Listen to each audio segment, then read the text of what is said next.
శుక్లాంబరధరం విష్ణుం శశివర్ణం చతుర్భుజం ప్రసన్నవదనం ధ్యాయేత్ సర్వవిఘ్నోపశాంతయేత్.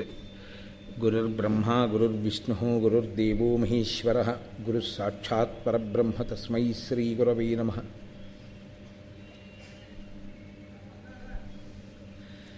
వ్యాసాయ విష్ణురూపాయ వ్యాసరూపాయ విష్ణవే నమో వై బ్రహ్మనిధయే వాసిష్ఠాయ నమో నమః. కూజంతం రామ రామీతి మధురం మధురాక్షరం ఆరుహ్య కవితాశాఖాం వందే వాల్మీకికోకిలం. శృతిస్మృతిపురాణానాం ఆలయం కరుణాలయం నమామి భగవత్పాదశంకరం లోకశంకరం. వాగర్ధావివ సంపృక్తౌ వాగర్ధప్రతిపత్తయే జగతః పితరౌ వందే పార్వతీపరమేశ్వరౌ. సూక్తిం సమగ్రయతున స్వయమేవ లక్ష్మీః శ్రీరంగరాజమహిషీమధురైః కటాక్షైః. వైదగ్ధ్యవర్ణగుణగుంభనగౌరవైర్యాం కండూలకర్ణకుహరాः కవయోధయంతి.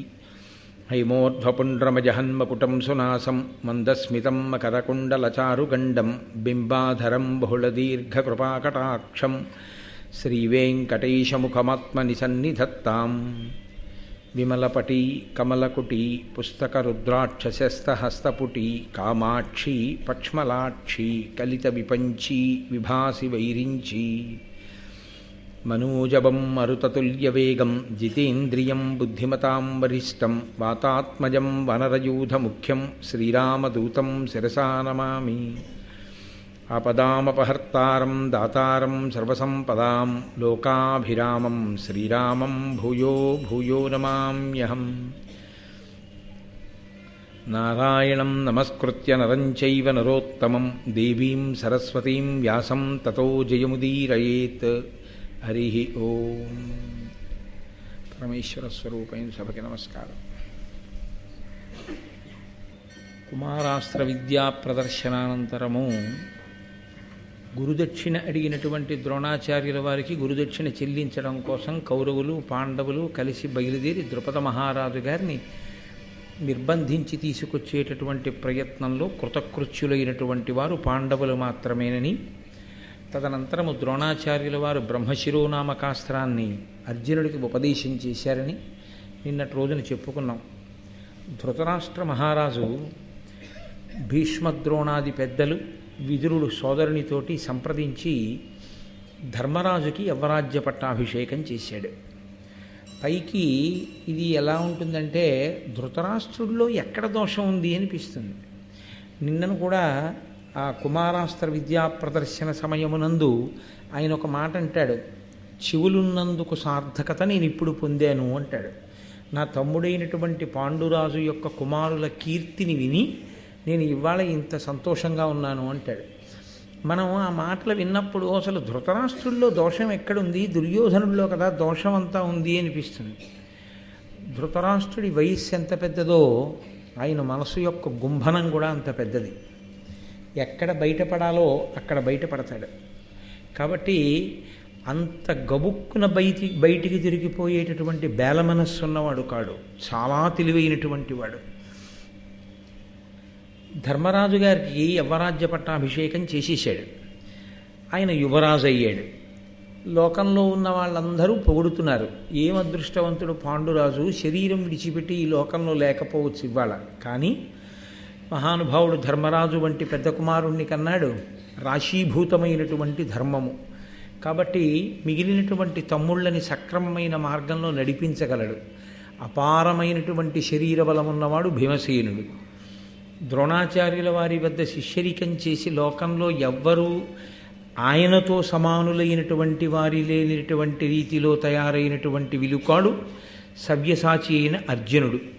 మిగిలిన నకుల సహదేవుల మాద్రికుమారులైన కుంతీదేవి యొక్క కుమారులుగానే వాళ్ళు ప్రేమ చేత అన్నగారులని అనుసరిస్తూ ఉంటారు, అనువర్తిస్తూ ఉంటారు.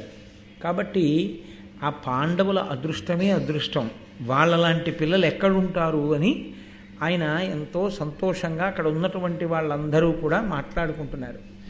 లోకంలో ఉన్నవాళ్ళు పొగుడుతున్నారు. ఎక్కడ అసూయ ఉన్నదో దానికి అవతల వారి ఉన్నతిని ఓర్చలేకపోవడం ఒకటి. రెండు, అందరూ అలా పొగుడుతుంటే అది మరీ ఏదో జ్వరం ఆవహించినట్లు, ఇదెక్కడి ప్రారంధం నన్ను పొగడకపోగా అందరూ వాళ్ళనే పొగుడుతున్నారు. వాళ్ళు యవ్వరాజ్య పట్టాభిషేకాన్ని పొందారు. ఇది ఆ దుర్యోధనుడి యొక్క మనస్సుకి చాలా కంటకప్రాయంగా ఉంది. ఆయన తనకి సలహా ఇచ్చేటటువంటి వారు, తనకి ఆప్తులైనటువంటి వారు అని ఎవరిని నమ్మాడో ఆ కర్ణుణ్ణి, శకునిని, దుశ్శాసనుణ్ణి ఒక రోజున ఆంతరంగిక మందిరంలోకి పిలిపించుకుని వాళ్ళతో కూర్చున్నాడు. వీళ్ళు ఎటువంటి వాళ్ళంటే ఎప్పుడూ దుర్యోధనుణ్ణి సక్రమమైన మార్గంలో నడిపించేటటువంటి ప్రయత్నం చెయ్యని వాళ్ళు. ఆయన దురాలోచనకి తగినట్టుగా ఇంకా అగ్నిహోత్రంలో నెయ్యి పోసేటటువంటి స్వభావం ఉన్నవాళ్ళు.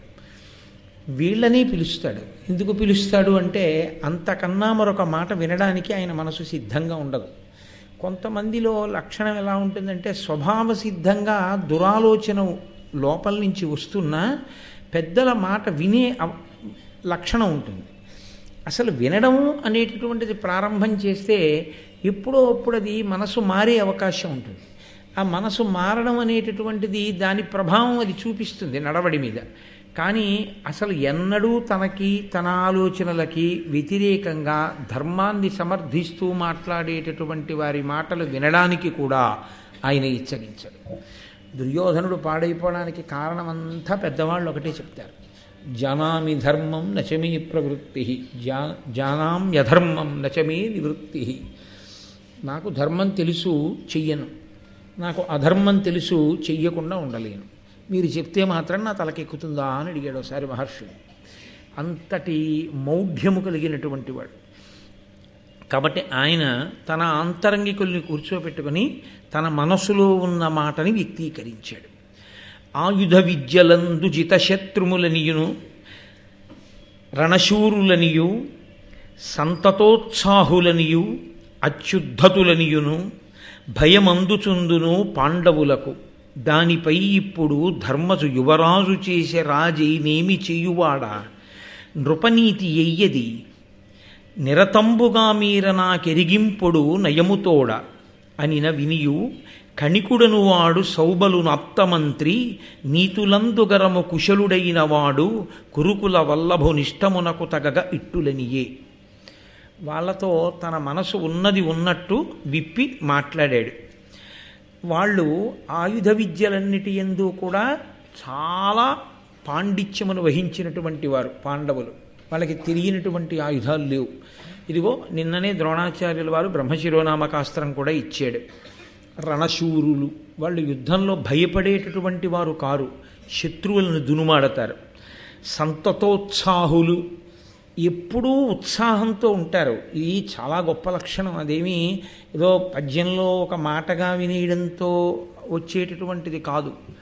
అది ఎలా ఉంటుందంటే నిరంతరోత్సాహమును కప్పిపుచ్చేటటువంటి లక్షణం ఒకటి ఉంటుంది. దాన్ని జడప్రాయముగా ఉండుట అంటారు. అంటే ఏమీ స్పందన ఉండదు.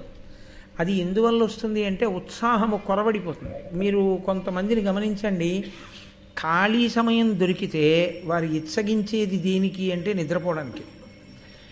పడుకుంటాను కాసేపు అంటారు, వెంటనే అది ఎంత నిరుత్సాహంగా ఉంటారంటే ప్రతిదానికి బడలిపోయానంటారు.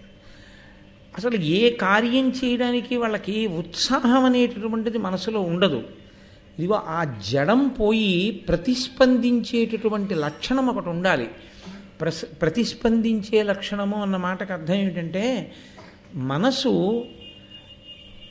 ఏది చేస్తోందో, ఏది వింటోందో, దేన్ని గ్రహిస్తోందో దానికి అది ప్రతిస్పందించాలి ముందు.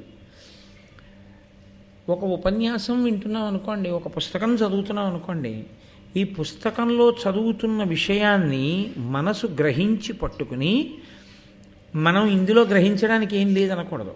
నిష్పక్షపాతంగా ఇందులో నా బలహీనతలు ఉన్నాయి, భారతం విన్న తర్వాత నా బలహీనతల్ని నేను ఎలా గెలవవలసి ఉంటుంది అన్న కోణంలో నా మనసు ఆలోచించి ధార్మికము అని ఏది వినపడిందో దాన్ని ఆచరించుటయందు పూనికని పొందాలి. ఆ పూనికని పొందగలిగి ఉండడాన్ని ఉత్సాహము అంటారు. అది కొంతమంది యందు ఆ ప్రతిస్పందన శక్తి ఉండదు. అసలు అది దేనికి స్పందించదు. మీరు ఓ పాట కచేరీకి తీసుకెళ్లారనుకోండి, పడుకుంటాడు. పోనీ మీరు ఎక్కడో గొప్ప నాట్యం జరుగుతున్న దగ్గరికి తీసుకెళ్ళారనుకోండి, అక్కడ పడుకుంటాడు. పోనీ అని ఇంటికి తీసుకెళ్ళారనుకోండి, ఇంట్లో పడుకుంటాడు. ఎప్పుడూ దీనికి స్పందించడు. నాలో ఈ శక్తి ఉంది, దీంతో నేను ఏదో ఒకటి చేద్దామనేటటువంటి ఉత్సాహం అసలు ఉండదు. నాకెందుకు అన్నట్లుగా ఉంటాడు. అది అసలు మనిషి అభ్యున్నతి పదంలో ప్రయాణించడానికి సరి అయినటువంటి కారణము కానీ కాదు. మనిషి అభ్యున్నతిని పొందాలి అంటే జడత్వం పోవాలి. అందుకే హనుమ విషయంలో ఒక గొప్ప విషయం చెప్తారు. ఎవరు బుద్ధిర్యశో బలం ధైర్యం నిర్భయత్వం అరోగత అజాడ్యం వక్పటుత్వంచ, ఆ జాడ్యము ఆ జడత్వమును పోగొడతాడు ఆయన.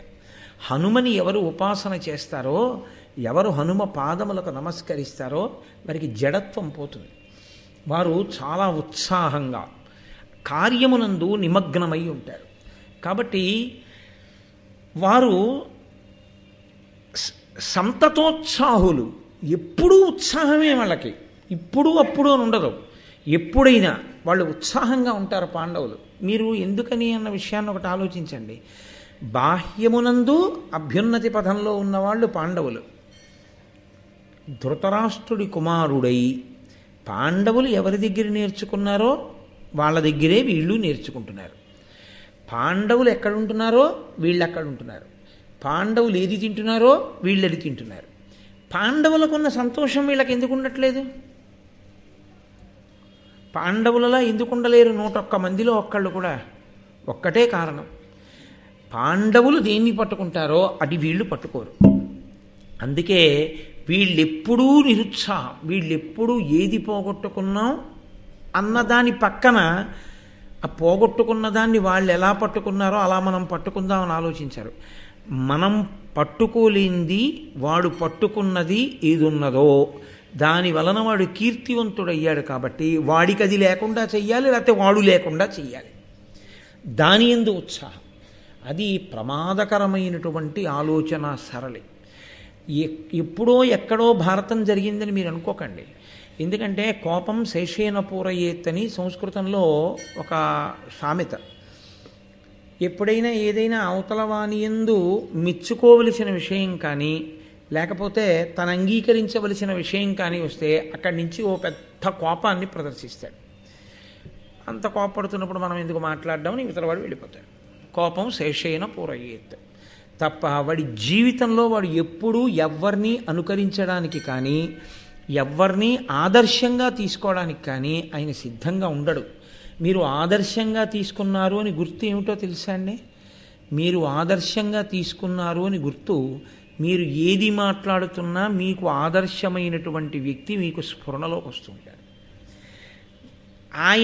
ఆయన ఇలా ఉండి ఉంటే అలా కీర్తింపబడేవారా అని ప్రశ్న వేస్తుంటుంది మనసు. ఆయన ఎంత నిబద్ధతగా నిలబడ్డారు, నువ్వెందుకు నిలబడలేవు, ప్రతిదానికి ఎందుకు అలా రాజీ పడిపోతావు అని మనసు ఎదురు తిరుగుతుంది. అది ఏం చేస్తుందంటే ఎవరిని మీరు ఆదర్శంగా పెట్టుకున్నారో వారి వైపుకు నడిపిస్తుంది. చిట్ట చివరికి మీరేమవుతారంటే వారే అవుతారు. భ్రమరకీటక న్యాయంలో అసలు ఆదర్శము అన్నది ఎప్పుడు తీసుకోగలరు? అవతల వాళ్ళల్లో గుణం ఒకటి మీకు నచ్చేది ఉంటే. ప్రతివాణ్ణి వాడే ఉందండి అంటే నువ్వు అదే అవుతావు. ఆఖరికి నిన్నేమంటారంటే నీ బిడ్డలు కూడా రేపు పొద్దున్న మా నాన్నగారండి బా ఆయనతో ఏట్లేదు, ఆయన అలాగే మాట్లాడతారు, మీరు పట్టించుకోకండి మావయ్య గారు అంటాడు. ఏమైంది నీ బతుకు?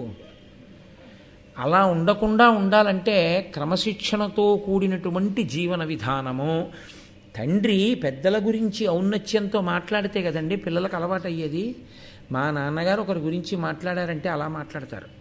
మా నాన్నగారు ఆదర్శవంతమైన పెద్దల గురించి మాట్లాడితే నిద్రలో కూడా గారు ప్రయోగించకుండా ఆయన ఏకవచన సంబోధన చేయరు. అసలు అంత గౌరవిస్తారు మా నాన్నగారు, అంత మర్యాద ఆయనకి. ఆయన ఒక వ్యక్తి జీవితం గురించి చదివిన తర్వాత ఆదర్శంగా స్వీకరించడం అంటూ జరిగితే ఆపథంలోనే ఉంటారు. కాబట్టి మా నాన్నగారికి అసలు ఇష్టపడరు అని మీ పిల్లవాడికి తెలిసిన రోజున మీరు చెప్పక్కర్లేదు. మీరేం చేస్తున్నారో అది మీ పిల్లలు చేసేస్తారు. మీరు ప్రత్యేకంగా ఇవి చెయ్యని చెప్పక్కర్లా. మీరు ఎలా ప్రవర్తిస్తారో అలాగే వాళ్ళు ప్రవర్తిస్తారు.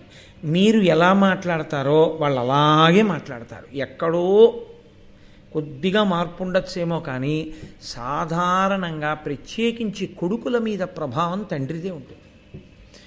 కొడుకు తండ్రిని అనుకరిస్తాడు. తండ్రి జీవన శైలి ఎలా ఉంటుందో దాన్నే కొడుకు పట్టుకుంటాడు. మీరు చూడండి, తండ్రి అసలు బొట్టు పెట్టుకోకుండా కనపడడం అనేటటువంటిది అసంభవం అనుకోండి. ఆయన ఏదో మొహం కడుక్కోవడమో ఏదో చేసి ఇంకా స్నానం చేసి బొట్టు పెట్టుకోవడానికి మధ్యలో మాత్రమే బొట్టు లేకుండా కనపడాలంతే తప్ప అసలు బొట్టు లేని ఆయన ముఖాన్ని మీరు ఎప్పుడూ చూడలేరు. అంతగా ఎప్పుడూ బొట్టు ధరించే అలవాటు ఉన్నవాడు. అందుకే ఆయన నిద్రపోయి లేచిన తర్వాత కూడా కొంచెం లీలామాత్రంగా బొట్టు ఉండిపోయి ఉంటుంది. కొడుకు బొట్టెట్టుకోకుండా తిరగమనండి, వాడికి అలవాటు అయిపోతుంది. కనీసం వాడు ఉదయం సంధ్యావందనం చేసుకుని బొట్టెట్టుకుని తిరిగి సాయంకాలం వచ్చిన తర్వాత ఓ గుళ్ళోకి ఓ గోపురానికి వెళ్ళి బొట్టెట్టుకుని అలా క్రమంగా వాడు కూడా కొంత వయస్సు వచ్చేటప్పటికి ఎప్పుడూ బొట్టు పెట్టుకుని ఉండడం వాడికి అలవాటు అవుతుంది. అదే అసలు ఆ అలవాటు తండ్రికే లేదనుకోండి, కొడుకు ఎక్కడి నుంచి వస్తుందండి? ఎలా పెట్టుకుంటాడు? అది అలవాటు ఎలా అవుతుంది? అసలు ఈయన కోటి లేదు, ఈయన బొట్టు ఎప్పుడు పెట్టుకోడు, ఏ వేలుతో పెట్టుకోవాలో తెలీదు, ఎలా పెట్టుకోవాలో తెలీదు. ఓ వేళ తెలియక వాడు పెట్టుకున్నా చేతబడి మాంత్రికుళ్ళ ఉంటాడు. ఎప్పుడన్నా పెట్టుకుంటే కదా బొట్టు. కాబట్టి పెద్దవాళ్ళ ఆలోచనలు ఎలా ఉంటాయో పిల్లల ఆలోచనలు అలాగే ఉంటాయి. మహాభారతం ఎప్పటికీ పనికొచ్చే గ్రంథం ఎందుకయిందంటే అటువంటి ఆలోచన సరళి పెంచుకోవద్దు. లోకంలో ఎప్పుడూ మనకన్నా ఉన్నతమైనటువంటి స్థితిలో నిలబడిన వాళ్ళు ఉండి తీరుతారు. మనమే సర్వజ్ఞులం కాదు, మనకన్నా తెలియనివాడు ఒకడు ఉండకుండా ఉండడం అన్నది సంభవము కాదు. ఎప్పుడూ మనకన్నా గొప్పవారు ఉంటారు. గొప్పవారు కనపడినప్పుడు వారు గొప్పవారు అని అంగీకరించి నువ్వు సంతోషిస్తే ఏమిటి నీకు బాధ? హాయిగా ఉంటావు. పైగా ప్రజ్ఞావంతుడు ఎంత బాగా నేర్చుకున్నాడు రా, మనం కూడా అలా ఎదగగలగాలి అనుకుంటే ఇంకో మెట్టు పైకెక్కుతావు.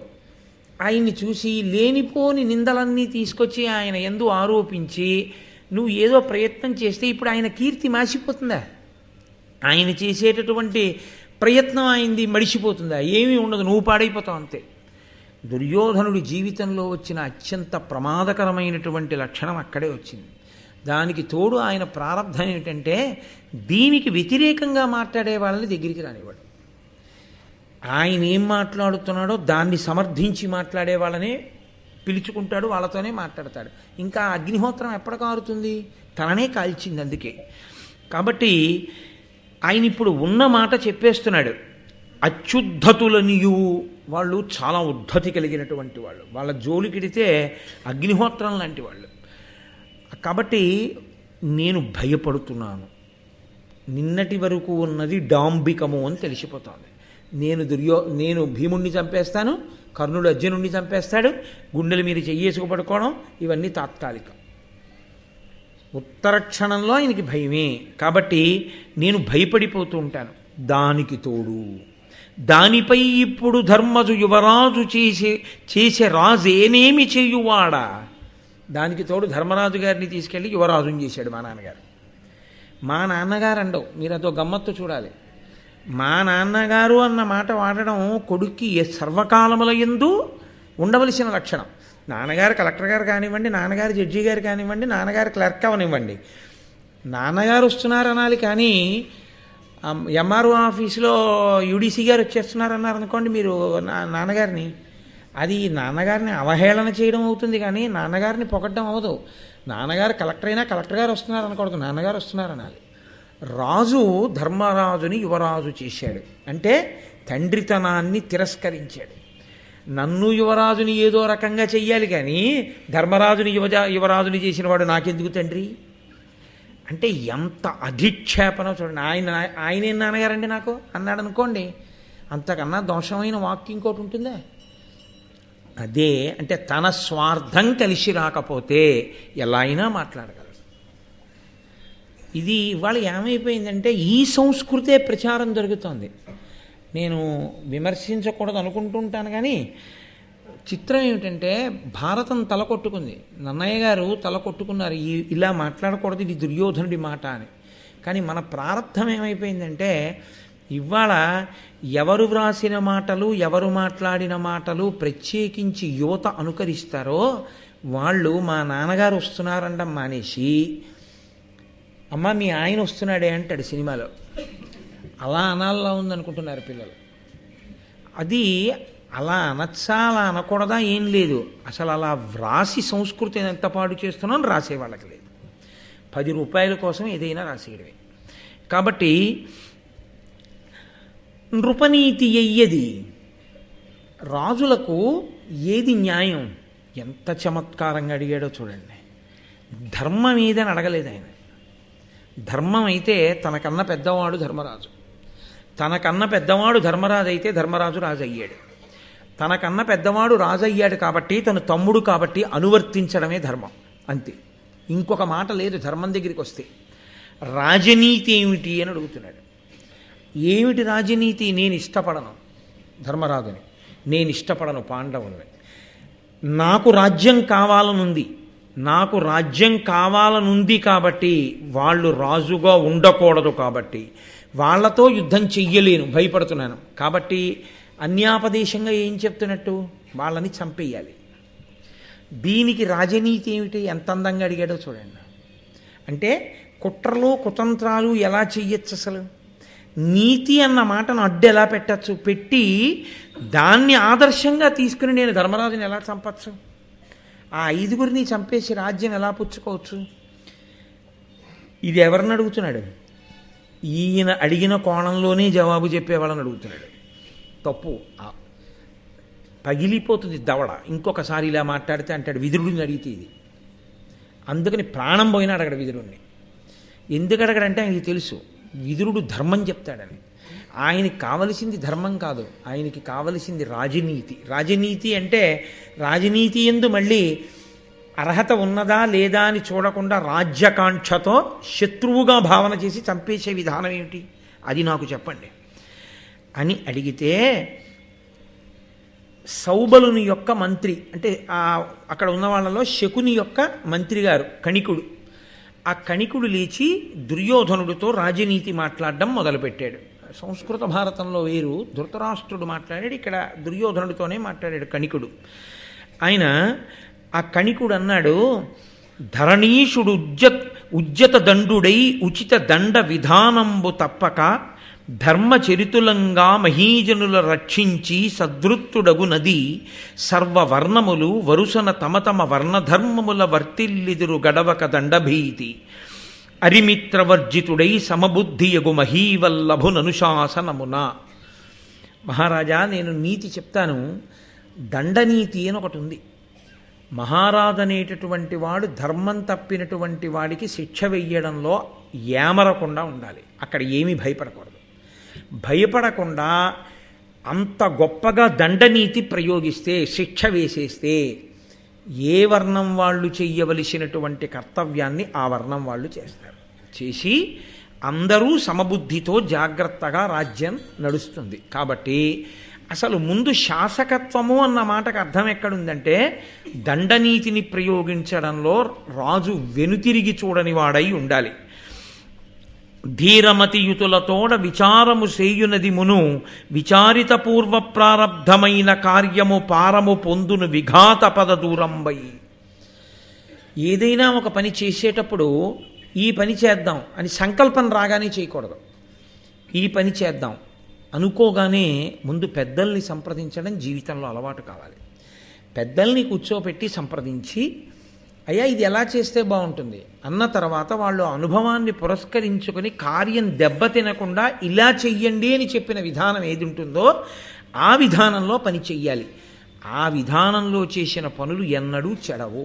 ఎందుకంటే ఏ కారణాల చేత పనులు చెడిపోతాయో అనుభవంతో తెలుసుకున్న వాళ్ళు కాబట్టి ఆ కారణములు కార్యమునందు ఆచరించుటలో ప్రవేశించకుండా వాళ్ళు జాగ్రత్త వహించి విఘ్నమును తొలగించి కార్యము సఫలీకృతమవడానికి కావలసినటువంటి ప్రణాళికని సలహా రూపంలో ఇవ్వగలరు కనుక కార్యము చెడదు. కాబట్టి పెద్దలను సంప్రదించి కార్యం చెయ్యాలి. అమలినమతి ఆత్మఛిద్రములన్యులెరుగకుండా తానన్యఛిద్రములిమ్ముగ నెరుగుచు దేశము కాలము ఎరిగి మిత్ర సంపన్నుండై. కణిక నీతి అంటారు దీన్ని. చాలా చిత్రంగా మాట్లాడతాడు కణికుడు.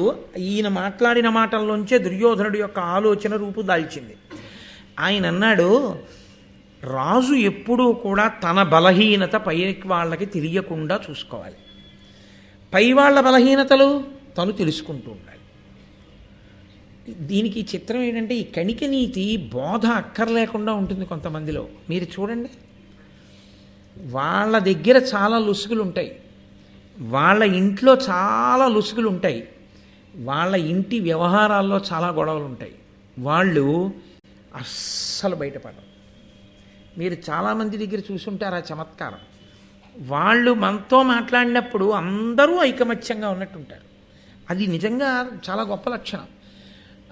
మా తమ్ముడు, మా అన్నయ్య, మా అక్క, మా బావ, మా వదిన, మా తోడెల్లుడు ఎంతో ప్రేమగా ఉన్నట్టుంటారు. నిజంగా ఉన్నారని మీరు అనుకుంటున్నారా?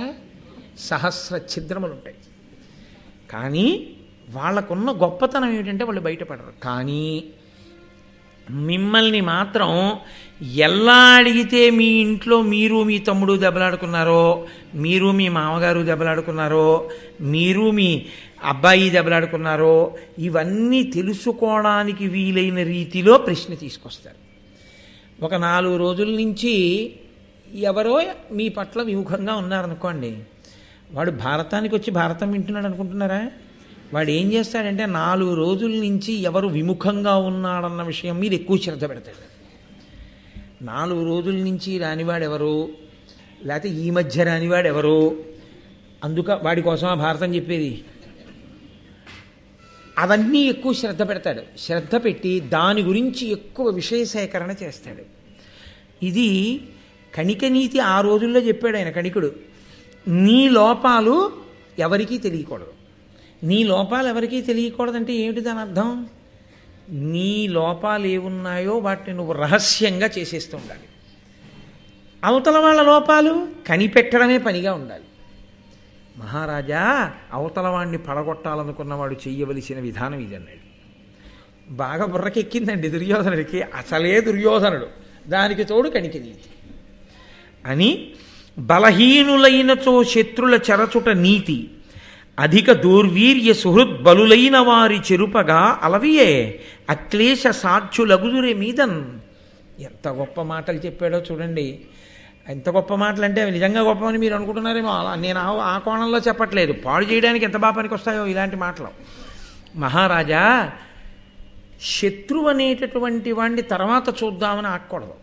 అందున అవతలవాడు వేగంగా బలాన్ని పుంజుకుంటున్నాడు, రోజు రోజుకి వృద్ధిలోకి వచ్చేస్తున్నాడంటే వాడి విషయం తర్వాత ఆలోచిద్దామని చూడకూడదు, ముందు వాడిని చంపేయాలి. ఎందుకంటే ఇప్పుడే లొంగని వాడు రేపొద్దున్న ఇంకా బలవంతుడైపోయాక లొంగుతాడా? నువ్వు ఎలాగో తెలిసిపోతోంది. వాడు మాత్రం ఇంకా బలం పొందుతున్నాడు. ఇంకా బలం పొందేసినటువంటి వాడు నీ చేత ఎలా నిగ్రహింపబడతాడు? అందుకని ఆయన ఇంకా బలం పొందకముందే, ఆయన ఈపాటి తక్కువతనంలో ఉన్నప్పుడే చంపేసేయాలి. వాళ్ళని వృద్ధిలోకి రానివ్వకూడదు. వెంటనే పాండవుల్ని ఎలా చంపేయచ్చు అన్న దాని మీద ఆలోచన చేసేశాడంతే దుర్యోధనుడు. కాబట్టి నానా విహార శైలోజ్జాన సభా తీర్థదేవతా గృహం మృగయా స్థానముల కరుగునెడ మును మానుగ శోధింపవలయు మానవపతికిన్. ఎందుకండి అవసరం? హాయిగా మేడ మీదకి వెళ్ళి వేసవి కాలంలో సన్నజాజి పందిరి కింద ఓ నులక మంచం వేసుకుని, గుండెల మీద తువ్వాల వారేసుకుని, తల కింద చెయ్యి ఎట్టుకు పడుకుని నిద్రపోయాడు ఒక ఆయన. తన ఇంట్లో తాను కరెంటు పోయినా 7 ముందు గదుల తలుపులు మూసుకొని 8వ గదిలో తలుపేసుకొని పడుకున్నటువంటి వాడికి ఇంటికి 5 కిలోమీటర్ల చుట్టూ కత్తులు బరిసెలు పట్టుకు మనుషులు నిలబడ్డా కూడా లోపల ఉన్నవాడు వాడు నిద్రపోడు. ఎందుకు నిద్రపోకుండా ఉండాలి వాడు? ఎందుకంత రక్షణ వాడికి నిద్రపోవడానికి? అంటే ఇంతకుముందు ఎంతమంది నిద్ర లేకుండా చేసి ఉన్నాడు వాడి జీవన విధానంలో. కాబట్టి వాళ్ళు రారు, వీడు నిద్రపోయినప్పుడు వస్తారు. అందుకని వాడు నిద్రపోడు. వాడు ఇంతమంది మెలకువగా ఉంటే కానీ వాడు నిద్రపోని వాడంటే వాడు ఎంత రాక్షసత్వం ఉన్నవాడో అర్థమైపోతుంది. అది నాయకత్వం అని చెప్పడం తప్పు కాదు, మహాదోషభూయిష్టం. కాబట్టి మహారాజా, ఇలాంటి పనులన్నీ చేసేవాళ్ళు కొన్ని జాగ్రత్తలు తీసుకోవాలి. ఏం చేయాలో తెలుసా? నానా విహార శైలోజ్జాన సభా తీర్థ దేవతా గృహ మృగయాస్థానముల కరుగునెడ. ఎక్కడికైనా విహారానికి వెళ్ళాలంటే మనకన్నా ముందు 400 మంది వెళ్ళి చెట్టు పుట్ట కొమ్మ అన్నీ వెతకాలి. శైలో ఓ కొండ మీదకి వెళ్ళాలి, మొత్తం కొండంతా ఇంకెవ్వరు ఎక్కడానికి వీల్లేదు, ఆప్ చేసేసి అందరూ కొన్ని వేల మంది రక్షక భటులు నిలబడితే ఈయన ఒక్కడే ఎప్పుడు వెళ్ళాలి. ఎప్పుడో చెప్పేశారు నన్నయ్య గారు. ఆయన ఉద్యానవనంలోకి వెళ్ళాలంటే అంతమంది జాగ్రత్తగా ఉంటేనే వెళ్ళాలి, తన ఎడల పరాకుగా. సభ, ఆయన ఓ సభలోకి వెళ్ళి 5 నిమిషాలు మాట్లాడి వెళ్ళిపోతాడు. 5 నిమిషాలు ఆయన సభలో మాట్లాడాలంటే ఇలా దగ్గరగా కూర్చోవడానికి వీలు ఉండకూడదు. గది ద్వారంకి మెటల్ డిటెక్టర్లు ఉండాలి, ఒళ్ళంతా చెక్ చేయాలి, చేతులతో తడిమే వాళ్ళు ఉండాలి, చుట్టూ మేడలు మిద్దెలు అన్ని చోట్ల రక్షక భటులు ఉండాలి, 2 పక్కల ఇలా ఎవడి చేతులు కదుపుతాడో అని చూసేవాళ్ళు ఉండాలి. మహారాజా అలా వెళ్లాల్సి ఉంటుంది నువ్వు. ఎందుకని? నువ్వన్నీ ఇలాంటి పనులే చేసి అలా ఉండాలి. అబ్బా ఎంత గొప్ప నీది, బాగా బుర్రకెక్కుతుంది దుర్యోధనుడికి. ఇది ఎక్కట ఏమి అది భారతదేశానికి స్వాతంత్రం వచ్చినప్పుడు జవహర్లాల్ నెహ్రూ గారు గుర్రం ఎక్కి ఇండియా గేట్ వరకు వచ్చి వెనక్కి ఎడుతుండేవారు తీన్మూర్తి భవన్కి, గుర్రం మీద స్వారీ చేసి వ్యాయామానికి. తర్వాత మాట నేను అన్నాను. సభ, తీర్థములంటే నేను మీతో మనవి చేశాను కదా, స్నానం చేసినప్పుడు యజ్ఞ ఫలితం ఇవ్వగలిగినటువంటి ప్రదేశములు. అటువంటి తీర్థానికి వెళ్ళినా కూడా, ఒకవేళ మీరు తీర్థ స్నానానికి వెళ్ళినా అలా ఉండాలి, అంత జాగ్రత్తగా ఉండాలి. దేవతాగృహ, దేవతలు ఉండేటటువంటి గృహంలోకి వెళ్ళేటప్పుడు కూడా ఇది పూజామందిరమే కదా, ఇక్కడ ఎవరేం చేస్తారని అనుకోకూడదు. దేవతాగృహ, మృగయా, వేటకు వెళ్ళినప్పుడు కూడా. స్థానముల కరుగునెడ మునుమానుగా శోధింపబలయు మానవపతికిన్. రాజు ఎంత జాగ్రత్తగా ఉండాలో తెలుసా? రాజుని మట్టు పెట్టడానికి ఎదురు చూస్తూ ఉంటారు. కాబట్టి వీటిలో ఎక్కడికి వెళ్ళినా నేను ఇక్కడికే కదా పెడుతున్నాను అనుకోకూడదు. కొన్ని 100 మంది అవన్నీ వెతికేసి పర్వాలేదు రాజుగారు రండి అంటే అప్పుడు వెళ్ళాలి. కాబట్టి కడు నలుకయు కూర్మియు ఏర్పడ ఎరిగించునది వాని ఫలకాలమునన్ పిడుగును గాట్పును జనులకు పడుటయు వీచుటయు ఎరుక పడి ఎడు భంగిన్. రాజా, మీ కోపానికి ఫలితం ఏమిటో ఎవ్వరికీ తెలియకూడదు. పాపం నన్నేం చేయడ్లా ఉందనుకోవాలి. మీ ప్రేమకి ఫలితం ఏమిటో కూడా ఎవరికీ తెలియకూడదు. ఈ 2 ఎలా ఉండాలో తెలుసా? గాలి వాటు, పిడుగుపాటు అలా ఉండాలి. పిడుగు పడినప్పుడు నోటీస్ ఇస్తుందా? వచ్చే వారం పడుతున్నాను 8 గంటలకు 8 నిమిషాలకు ఫలానా చోట పడతానని చెప్తుంది, నేను పడిపోతుంది అంతే. పిడుగు పడితే ఎలా ఉంటుందో అకస్మాత్తుగా నీ కోపం అలా ఉండాలి. ఇతరులకి తెలియకుండా పాడు చేసేయాలి. అకస్మాత్. ధర్మం అయితే ఏం చెప్పాలి? కోపాన్ని నువ్వు నిగ్రహించుకో అని చెప్పాలి. ఆయన చెప్పేది ధర్మం కాదని మీరు గుర్తుంచుకోవాలి. ఇవన్నీ విని కడికుడు చెప్పినవన్నీ మేము పాటించాలని తహతహలాడకండి ఉస్మా.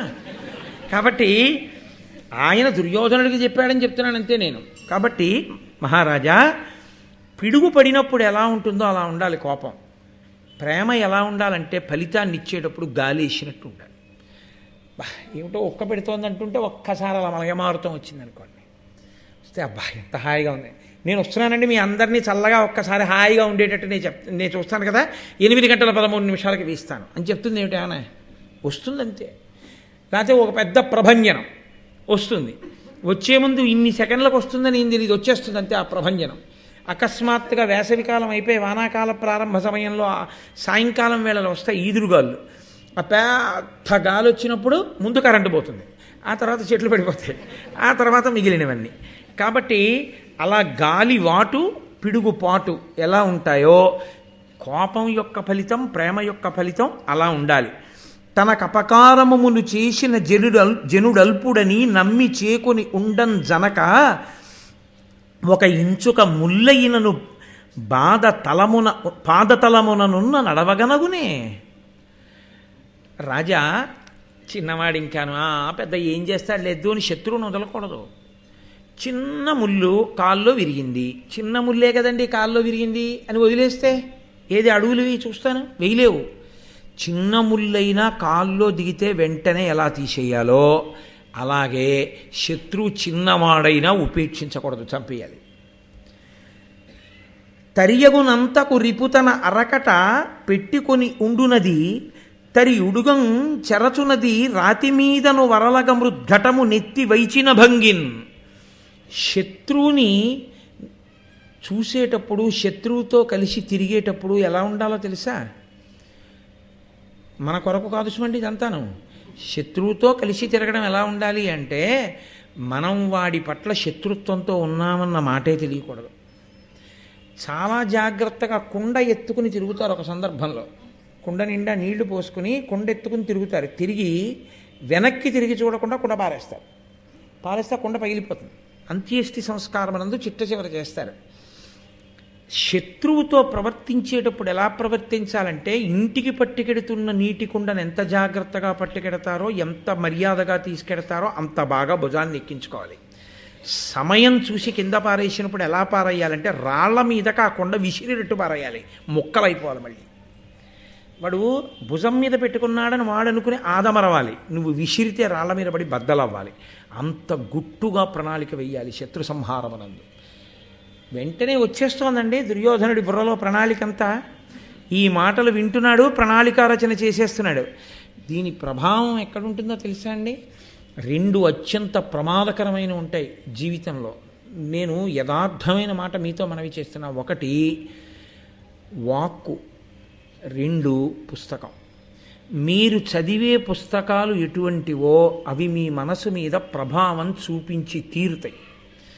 పుస్తకం అనగా ఏమి, లేకపోతే ఇంట్లో మీరు చూసేటటువంటి టీవీ అనగా ఏమి, మీరు ఏది ఎక్కువ చూస్తారో అదే మీ మనసు మీద ప్రభావాన్ని చూపిస్తుంది. ఇంకా చిత్రం ఏమిటో తెలుసా అండి? మీరు ఆహారం తీసుకునేటప్పుడు ఏది తలుచుకుంటూ ఏది చూస్తూ తీసుకుంటారో, మీ ఆహారంలో 6వ వంతు మనసు అయినప్పుడు అదే మనసు యొక్క ప్రకోపంగా వస్తుంది. అందుకే పిల్లలకి ఆహారం పెట్టినా తాను ఆహారం తీసుకుంటున్నా రజోగుణ తమోగుణ భూయిష్టమైనవి ఏవి అసలు ప్రసంగంలో కానీ ప్రస్తావనలో కానీ తెచ్చుకోకూడదు. అదే లోపలికి వెడుతుంది మనసుగా, 6వ వంతుగా తయారైపోతుంది. 2 పుస్తకం. మీరు ఇంట్లో పుస్తకం ఏ పుస్తకం పడితే ఆ పుస్తకం కొనేసి ఇంట్లో పెట్టేసుకుని ఏ పుస్తకం పడితే ఆ పుస్తకం చదివించారనుకోండి, అర్థం పర్థం లేకుండా వ్రాసేసినటువంటి పుస్తకాలు ఇప్పుడు ప్రింటింగ్ ప్రెస్ టెక్నాలజీ వచ్చిన తర్వాత మరీ విపరీతంగా వచ్చేస్తున్నాయి. వచ్చేసిన తర్వాత మీరు ఏ పుస్తకం పడితే ఆ పుస్తకం చదివించారనుకోండి, లేనిపోని ఉపద్రవాలు వస్తాయి. ఓహో ఇలా ఉండాలా ఉందనుకుంటారంతే, ఇదే నిజంలా ఉందనుకుంటారంతే. పెద్ద పెద్ద మాటలు అసలు అవి వైదికము కాదు. అవైదికమైనటువంటి బోధలు, అవైదికమైనటువంటి రచనలు, అవైదికమైనటువంటి సాహిత్యం, మనిషిని పతనం చెయ్యగలిగినటువంటి సాహిత్యం విరివిగా వచ్చేస్తుంది.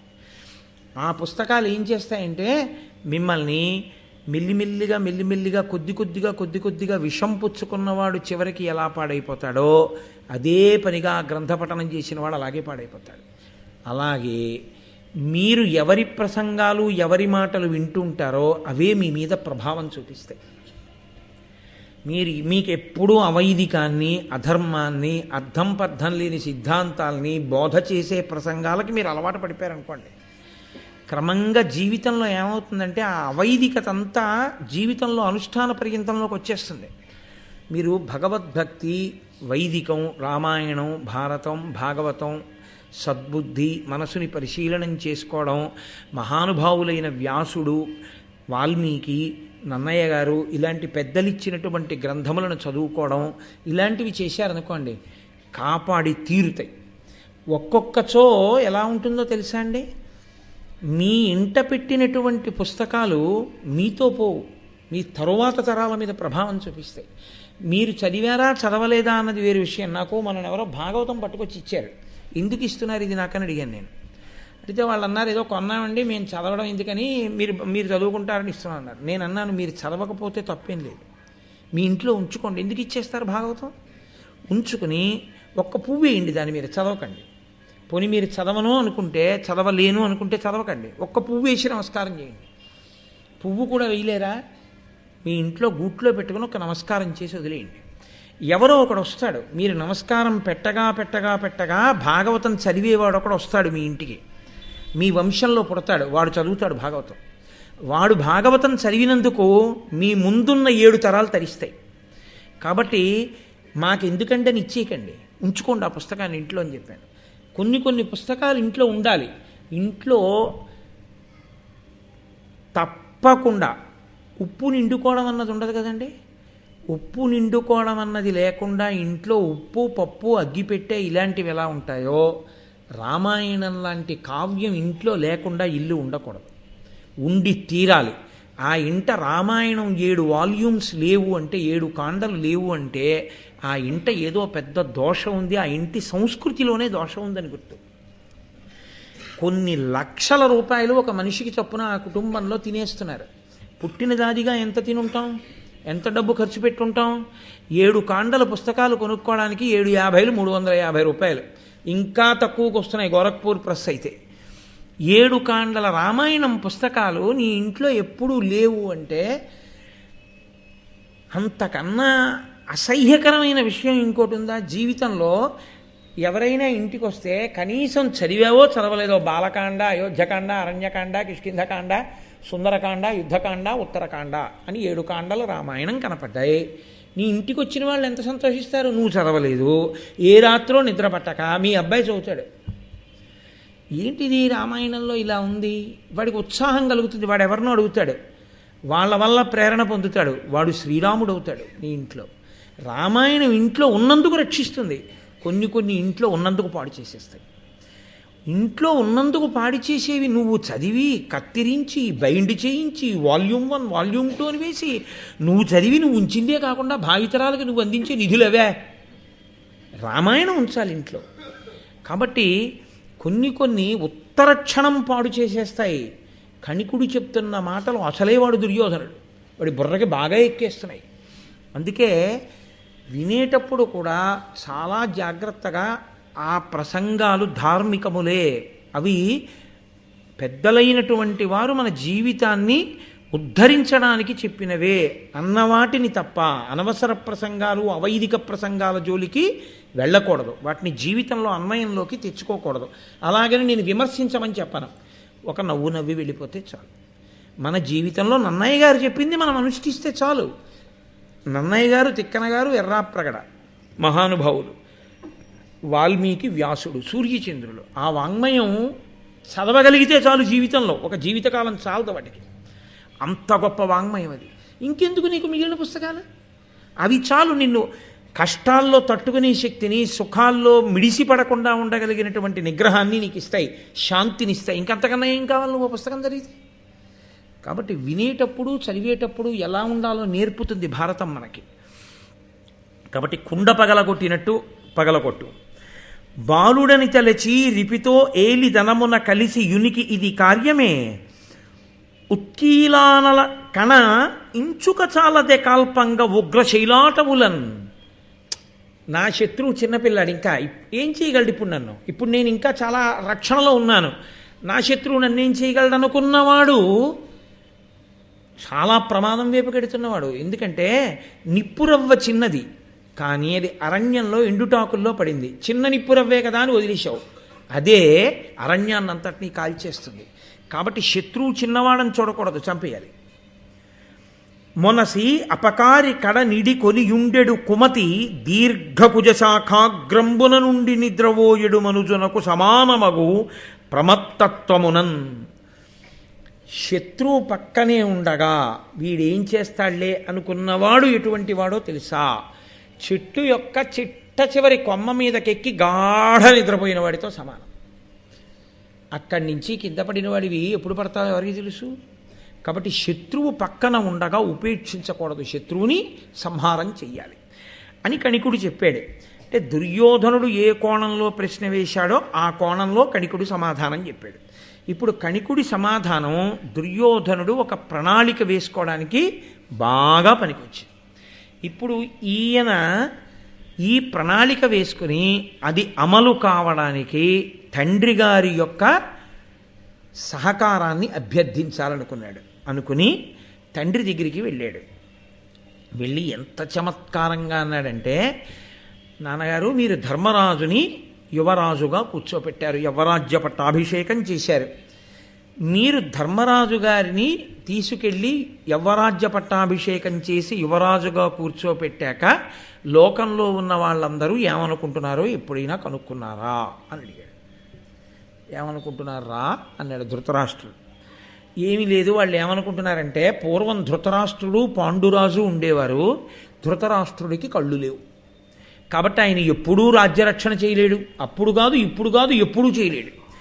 ఆనాడు చేశాడంటే పాండురాజు గారు చేశాడు, మహానుభావుడు. ఆ పాండురాజు గారి యొక్క తేజస్సు ఎటువంటిదో, ఆయన ఎంతటి మహానుభావుడో అటువంటి మహానుభావులు ఆ పాండురాజు కుమారులు. ఆ పాండురాజు గారి పెద్ద కొడుకైన ధర్మరాజుని తీసుకొచ్చి సింహాసనం మీద కూర్చోబెట్టడం చాలా చాలా మంచి పని చేశాడు ధృతరాష్ట్రుడు. ఎందుకో తెలుసా? ధృతరాష్ట్రుడా రాజ్యాన్ని రక్షించలేడు, భీష్ముడా రక్షించగలిగిన వాడయ్యుండి సింహాసనం మీద కూర్చోడు. ఇటువంటప్పుడు రాజ్యాన్ని పరిపాలించి మనందరినీ కన్నబిడ్డల్లా చూసినటువంటి పాండురాజు గారి యొక్క పెద్ద కొడుకు ధర్మరాజుని సింహాసనం మీద కూర్చోబెట్టడం ఎంత మంచి పని చేశాడు అంటున్నారు. ఇప్పుడు మీరేం చేశారు? ఆయన్ని అక్కడ కూర్చోబెట్టడం వల్ల రోజూ ధర్మరాజు గారిని పాండవుల్ని పొగుడుతున్నారు. ఇప్పుడు ప్రజలలో బలపడిపోతున్నాడు ధర్మరాజు, ప్రజలలో బలపడిపోతున్నారు పాండవులు. ఎక్కడికి వెళ్ళినా నాకు వినపడుతున్నటువంటి ఈ మాటలు నా చెవులకి బల్లేలు తగిలినట్టు తగులుతున్నాయి. నాకు ఎంత బాధగా ఉందో తెలుసా? అసలు నేను కూర్చుందాం అనుకున్నాను, మీరు నన్ను కూర్చోబెట్టలేదు, ధర్మరాజుని కూర్చోబెట్టారు. ఇప్పుడు జనుల యందు కూడా అంత కీర్తి వచ్చేస్తోంది. ఇంకిప్పుడు ధర్మరాజుని తీయడం సాధ్యమా? మీరు చేసిన పని మంచి పనా? నాకు చెప్పండి. మీ పిల్లలకి మీరు న్యాయం చేస్తున్నారా అని అడిగాడు. నోరు మొయ్, ఏది ధర్మమో అది ధర్మం. పిల్లలకి నేను చేయడం కాదు, అభివృద్ధిలోకి రావడానికి నువ్వు ఎలా ఉండాలో అలా ఉండు అనాలి ధృతరాష్ట్రుడు. ఆయన ఏమన్నాడంటే, లోకనుతుండు పాండుడమలుండు మహాగుణరత్న పూర్ణరత్నాకరుడు అచ్యుతారమతి అంధుడనైనను నన్ను రాజుగా చేకొని నాకు భక్తి పనిసేయుచు సర్వ జగజ్జిగీషుడై ఈ కురువంచ రాజ్యభరమింతయుదాల్చ పరాక్రమంబునన్. నేను కళ్ళు లేనివాణ్ణి, నన్ను అసలు పాండురాజు పట్టించుకోకర్లేదు. ఓ మూల బారేసి పలకరిస్తే పలకరించాలి, లేకపోతే వదిలిబారేయాలి. ఆయన ఏం చేస్తాడు? పెద్ద ఆయన కళ్ళు లేనివాడు అని ఎప్పుడో ఏడాదికో రెండేళ్లకో ఓసారి వచ్చి ఏదో ఒకసారి నా కాళ్ళకి నమస్కారం పెట్టడం, వాళ్ళు పెట్టకపోయినా నేను ఆయన పెట్టిన భిక్ష తింటూ పడి ఉండాలి. కానీ నేనే రాజునన్నట్లు ప్రవర్తించాడు తమ్ముడైన పాండురాజు. అసలు నన్ను అడగకుండా ఏమీ చేసేవాడు కాదు, నాకు చెప్పకుండా ఏమీ చేసేవాడు కాదు, నాకు నమస్కరించకుండా ఏ పని ప్రారంభం చేసేవాడు కాదు. నన్ను కించిత్ మాత్రం కళ్ళు లేనివాడని ఎవ్వరూ తృణీకరించకుండా రాజే అంత గౌరవిస్తాడని ఇంచుమించు నన్నే రాజు చేసి తాను పరిపాలిస్తున్నాడా అన్నట్టు పరిపాలించాడు. అంతటి మర్యాద కలిగిన వాడు రా పాండురాజు. కాబట్టి పాండురాజు రాజుగా ఊంచుకున్నాడు సింహాసనం మీద. ఆ పరిపాలన యందు అతను మంచి పేరు తెచ్చుకున్నాడు. ఇదంతా పొగుడుతున్నాడని మీరు అనుకుంటున్నారేమో. బయట పడతాడు, చూడండి ఎంత గమ్మత్తుగా బయట పడతాడో అని ఆయన అన్నాడు. పరచక్రపతులచే భీకరుడై ధనరాశులదిమి కప్పము కొని చిచ్చెర తెచ్చి ఇచ్చి నన్నును భరతకుల శ్రేష్ఠుడని ఉనిచే బహుయజ్ఞములన్. అన్నయ్య నువ్వు భరతకుల శ్రేష్ఠుడు అన్నయ్య అంటూ తాను దిగ్విజయయాత్ర చేసి ఎందరో రాజుల్ని ఓడించి ధనకనక రాసులు తీసుకొచ్చి పోసి నా చేత యజ్ఞయాగాది క్రతువులు చేయించాడు. దానివల్ల ఏమైందంటే ఎంతటి మహానుభావుడయా పాండురాజు. పెద్దవాడు ధృతరాష్ట్రుడు కళ్ళు లేనివాడైతే, పనికి మాలినవాడైతే అంత గౌరవిస్తున్నాడు. తాను చేసుకోలేడా అశ్వమేధయాగం పీటల మీద కూర్చుని? తాను చేయకుండా అన్నగారిని తీసుకొచ్చి కూర్చోబెట్టి అశ్వమేధయాగం చేసి తాను దిగ్విజయ యాత్ర చేస్తున్నాడు. ఎంత గొప్ప పాండురాజు అని లోకమంతా పొగిడింది. అంత గొప్ప పాండురాజు కూర్చుని ఉన్నాడు కాబట్టే ఆ రోజుల్లో నేను పాండురాజుని సింహాసనం నుంచి తీయలేకపోయాను. ఆ పాండురాజే దుర్మార్గుడయ్యుంటే, ప్రజల్ని కష్టపెట్టేవాడయ్యుంటే, ఇన్ని గుణములున్నవాడు కాకపోతే కళ్ళు లేకపోయినా ధృతరాష్ట్రుడు మీలనేవారు. అలా ప్రజలు అనకుండా మీ పినతండ్రి యొక్క గుణములు కప్పేశాయి. మన ప్రారంధం ఏమిటంటే పాండురాజు ఏదో రకంగా చచ్చిపోయాడు, ఆ పిల్లలైనా దుర్మార్గులవుతారేమో అనుకుంటే వాళ్ళ 5 కూడా సుగుణాభిరాములు అయ్యారు. ఇప్పుడు బయటపడ్డాడు. ఇన్నాళ్ళు దీన్ని కడుపులో పెట్టుకుని ఉన్నాడు. పొగుడుతున్నవన్నీ ఇప్పుడు ఎందులోకి వెళ్ళాయి? అదును చూస్తున్నాడు. ఎవరు? పెద్ద తండ్రి. తనని ఇంత గౌరవించినటువంటి తమ్ముడి పట్ల ధృతరాష్ట్రుడి యథార్థ భావన ఏమిటో తెలుసా అండి? వాడికి ఇన్ని గుణములు లేకపోతే గుడ్డివాడైనా ఈయనకే రాజ్యం మీద సింహాసనం మీద కూర్చోపెట్టండి అని ఉండేవారేమో. అది తప్ప ఆ తమ్ముడి మర్యాద ఆయనకు అర్థం కానప్పుడు ఈ ధర్మరాజు అన్నగారి యొక్క మర్యాద దుర్యోధన తమ్ముడికి ఎందుకు అర్థమవుతుంది? ఏ చెట్టు విత్తనానికి ఆ చెట్టే కదా పుడుతుంది. కాబట్టి ఈ మాటలు చెప్పి, అదేరా నాయనా నా బాధంతా, నీకే కాదు నాకు తీసేద్దామని ఉంది వాళ్ళని సింహాసనం మించి, నీకు అప్పచెప్దామనే ఉంది. కానీ ఎలా? పెద్దవాడు, నీకన్నా పెద్దవాడు, ఇందుకు కాదు గాంధారి కడుపు బాదుకుంది, నీకన్నా వయసులో పెద్దవాడు, రాజు పాండురాజు యొక్క కుమారుడు. అతనికి ఇవ్వకపోతే భీష్మ ద్రోణ విదురాది పెద్దలు ఒప్పుకుంటారా? ఒప్పుకోరు. వాళ్ళని కాదని మనం అంతఃపురంలో ఉంటామా? వీధిలోకి ఈడిచేస్తారు. మనం ఎక్కడుండి కుట్ర చేయాలి కానీ వీధిలోకి వెళ్ళి చేసేదేముంది? అందుకని వాళ్ళ దగ్గర ధృతరాష్ట్రుడు ధర్మంగా ఉన్నాడనిపించుకోవడానికి కూర్చోబెట్టాను. అందుకు చేశాను యవరాజ్య పట్టాభిషేకం. అందుకని ఆ ధర్మరాజుని పాండవుల్ని తీసేయడం కుదరట్లేదురా అన్నాడు. అనగానే ఈయనన్నాడు దుర్యోధనుడు, తండ్రి ఎక్కడైనా అధర్మాన్ని ఆపే ప్రయత్నం చేస్తే కొడుకు ఇంకొకసారి ఇలాంటి మాట చెప్పడు. తండ్రే అలా అధర్మంగా మాట్లాడితే ఇంకా కొడుకు ఎందుకు మాట్లాడండి? దొరికేసింది అంతే అదును దుర్యోధనుడికి. ఇంకొక అడుగు ముందుకెళ్ళి అన్నాడు, పైతృకంబగు లక్ష్మి పాండు భూపతి మున్ను తాల్చుట చేసి తనయుడైన ధర్మజుడిప్పుడు దాల్చిన ఆతని తనయుండు మరిదాన్ని దాల్చు మీద ఈ పాట పాండు వంశేషుల వసుమతి రాజార్హులగుదురు రాజ్యమునకు పరువడి మేమింత బాసిన మా పుత్ర పౌత్ర వర్గంబును బాయు ఇంక ఒరులు కలుచి కుడువ నోపము అట్లు కాకుండా మమ్ము చేయునోపుదేని పాండురాజు తొంటి భక్తియు ఆ పాండుతనయులందు దయయు తలపకుండు. నాన్నగారండి, మీకు కళ్ళు లేవు, పాండురాజు సింహాసనం మీద కూర్చున్నాడు కాబట్టి ఈ రాజ్యలక్ష్మి పాండురాజుకి వెళ్ళింది. మీకే కళ్ళుంటే ఈ దరిద్రం లేకపోతే. తండ్రి అవకరాన్ని కొడుకు వల్ల మర్చిపోవాలి. తండ్రి అవకరాన్ని గుర్తు చేసిన కొడుకే పాటి కొడుకు. కాబట్టి మీ కళ్ళు లేనితనం మేము రాజ్యలక్ష్మిని పోగొట్టుకునేటట్టు చేసింది. ఇప్పుడు మాతో పోయిందా? అసలు ముందు రాజ్యం చేసిన పాండురాజు గారు మీకు కళ్ళు లేకపోవడం వల్ల వచ్చాడు. ఇప్పుడు ఆ పాండురాజు కొడుకు నాకన్నా పెద్దవాడయ్యాడు, ఆ ధర్మరాజు రాజ్యానికి వచ్చాడు. తర్వాత ఎవరు వస్తారు? ధర్మరాజు కొడుకు వస్తాడు. నా కొడుకు ఏమవుతాడు? ధర్మరాజు కొడుక్కి ఊడిగం చేస్తాడు. నేనేం చేయను? ధర్మరాజుకు ఊడిగం చేస్తాను. మీరేం చేశారు? పాండురాజుకు ఊడిగం చేశారు. చేసి పాండురాజుకి జై కొట్టారు. ఎప్పుడు తలుచుకున్నా ఎక్కడ మాట్లాడినా అబ్బబ్బా ఏం పాండురాజు అంటారు. మీ కడుపులో ఏముందో తర్వాత మాట. అలా అనకపోతే మీ బతుకు అలా బయటికి తోసేస్తారు కృతజ్ఞుడా అని. మన బతుకంతా మన వంశం అంతా ఇలా తాత తండ్రి మనవడు మునిమనవడు ఇలా వాళ్ళని సేవించడమేనా? ఇంకా ఇంతకన్నా మార్గం లేదా? ఉంది. ఎప్పుడో తెలుసా నాన్నగారు? పాండురాజు చేసిన మంచిని గుర్తు తెచ్చుకోవడం కూడా అసలు మీరు ఆపేసేయండి కాసేపు. పాండురాజు కొడుకుల మీద ప్రేమని కాసేపు పక్కన పెట్టేయండి. తమ్ముడి కొడుకులన్న భావన తీసేయండి. పాండురాజు నన్ను అంత గౌరవించాడన్న భావనని మాట మాత్రంగా కూడా దూరం చేసేయండి. చేసేసి ఆలోచించండి, మనం పాండవుల్ని రాజ్యానికి దూరం చేసేయచ్చు, చంపేయచ్చు. ఈ మాట అనగానే ధృతరాష్ట్రుడు అన్నాడు, సరేరా నేను నీకొకటి చెప్తాను, నువ్వు వాళ్ళని చంపేద్దాం అంటున్నావు కదా, అది ఎలా సంభవం? భీష్మ ద్రోణ విదురాది మహావీరులు ఉన్నారు పైన, వాళ్ళు 1000 కళ్ళతో గమనిస్తూ ఉండరు, ఎలా సాధ్యం అవుతుంది అంటే, నాన్నగారండి దాని గురించి మీరు బెంగ పెట్టుకోకండి, వాళ్ళందరూ కూడా పాండవ పక్షానికి వెళ్ళిపోతారని కదా మీ భయం. వెళ్లకుండా నా దగ్గర ప్రణాళిక ఉంది. ఏమిటో తెలుసా? ఇప్పుడు నాకు మీరెలా లొంగారో అలా కొడుకు కోసం తండ్రి లొంగుతాడు.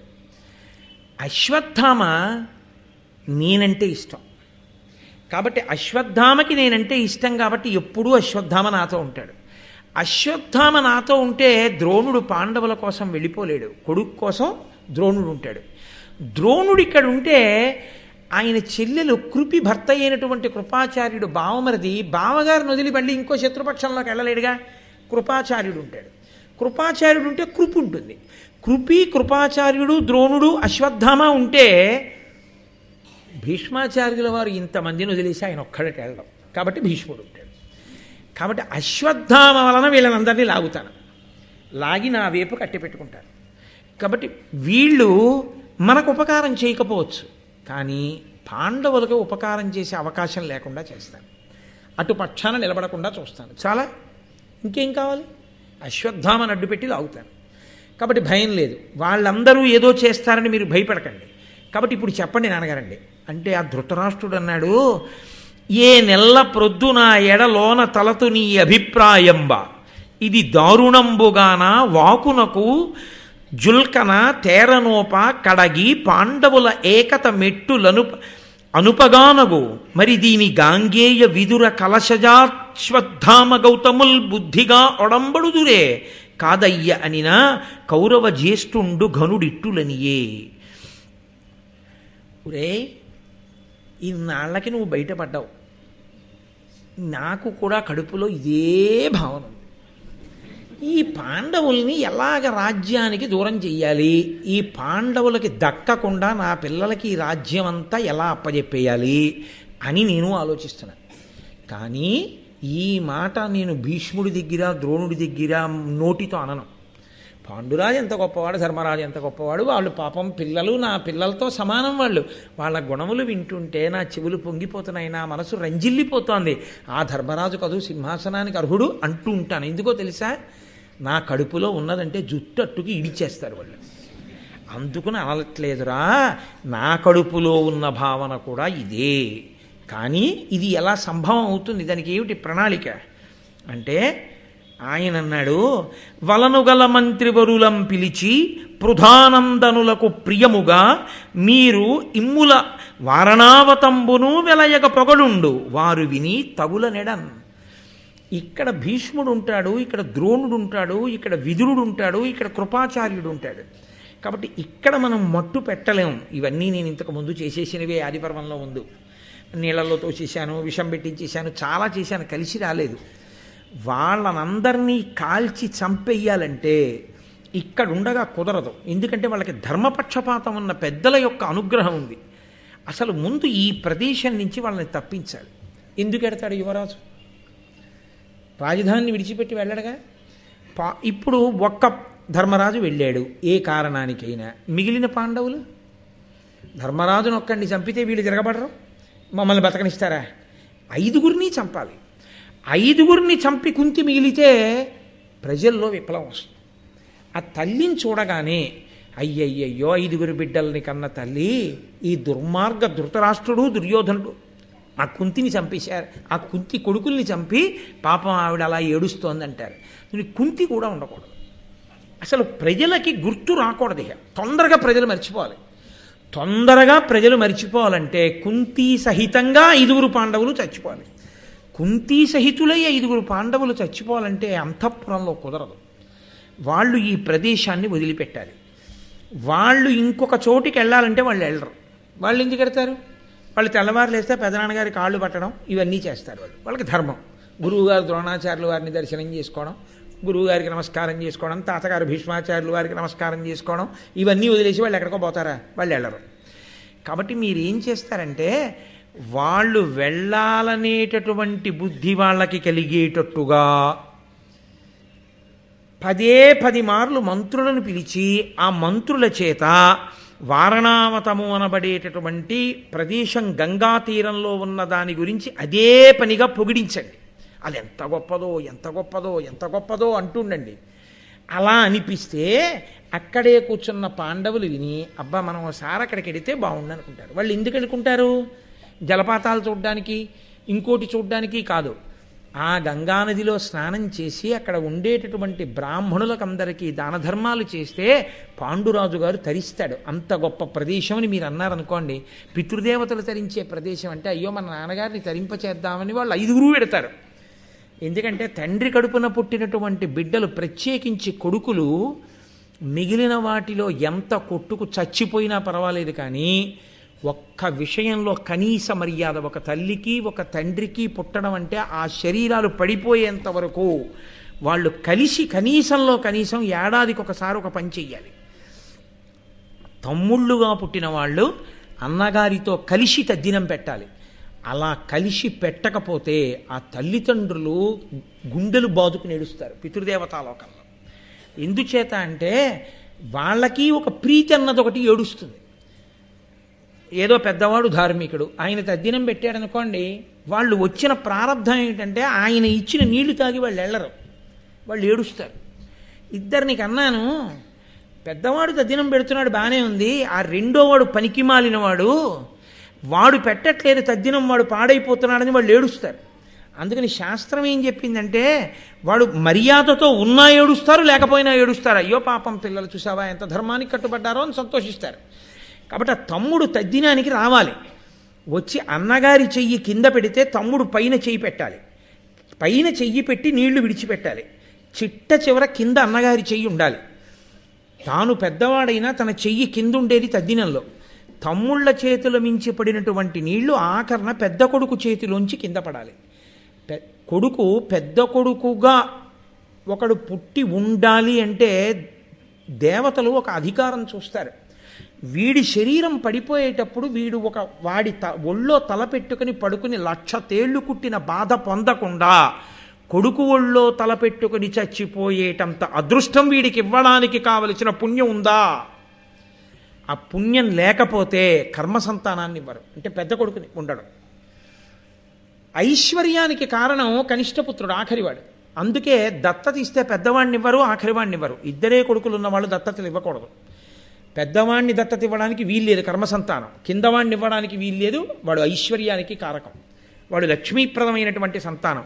అందుకే ఇద్దరు కొడుకులు ఉన్నవాళ్ళు ఏ కారణం చేత దత్తత ఇవ్వకూడదు. ముగ్గురు కొడుకులు ఉన్నవాళ్ళు మధ్యలో ఉన్న వాళ్ళనే దత్తతిస్తారు. కాదని ఇస్తే రెండో వాడిని దత్తతిస్తే పెద్దవాడి ఐశ్వర్యం నశిస్తుంది. పెద్దవాడిని ఇస్తే ఉత్తర జన్మల్లో కర్మ చేయడానికి సంతానం ఉండదని శాస్త్రవాక్కు, నా సొంత మాట కాదు. కాబట్టి అన్నదమ్ములు అందరూ ఉండాలి పితృకార్యం అంటే. ఉండి కనీస మర్యాద. మీరు కొట్టుకున్నారు, దరిద్రం, అది వదిలేయండి. మిమ్మల్ని కన్న తండ్రి ఏం చేశాడు? ఆయన కని మీ అందరికీ నామకరణం చేశాడుగా, అందరికీ అన్నం పెట్టాడుగా, ఆయన ఇచ్చేదేదో అందరికీ ఇచ్చాడుగా. పెద్ద ఆయన ఇంట్లో ఫోటో పెట్టుకుని మా నాన్నగారిని గౌరవంగా చెప్పుకున్నట్టు నువ్వు చెప్పుకోవడానికి అధికారం ఇచ్చాడుగా. పాపం అంతటి మహానుభావుడు బతికున్నన్నాళ్ళు అన్ని ధర్మకార్యాలు చేశాడు, అంత పేరు గడించాడు, అంతటి మహాభక్తుడు. ఏమైనా కర్మ నువ్వెందుకు పెట్టవు తద్దినం? నువ్వెందుకు వెళ్ళావు అన్నయ్య దగ్గరికి? అలా వెళ్ళని తమ్ముడు కృతజ్ఞుడు. వాడి